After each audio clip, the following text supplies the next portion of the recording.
sidang istimewa yang kita laksanakan di bulan suci Ramadan ini. Kita tahu bahwa bulan suci Ramadan ini adalah bulan yang penuh berkah. Bulan suci Ramadan adalah bulan yang penuh berkah, bulan. Tapi apa kenyataan masyarakat kita di bawah? Saling hasut menghasut. Yang kedua, dan lebih dipertegas lagi yang mengenai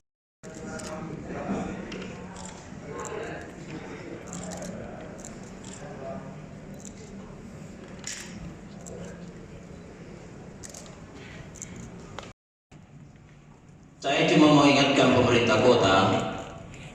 Dulu saya masih ingat, karena saya juga adalah salah satu pengurus masjid. Tempat ibadah ini, karena ini sudah bulan pada gelisah, kita hampir satu bulan Ramadan ini, sebelum Ramadan juga ditutup.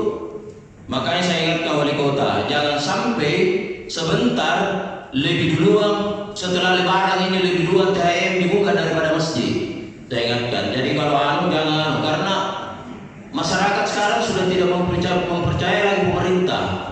Kenapa saya bilang ini dampak yang akan timbul setelah ini itu jauh lebih besar. Ucapkan alhamdulillahirrahmanirrahim. Rapat paripurna pengumuman Dewan Perwakilan Rakyat Kota Makassar hari ini saya tutup dengan resmi. Terima kasih. Wassalamualaikum warahmatullahi wabarakatuh.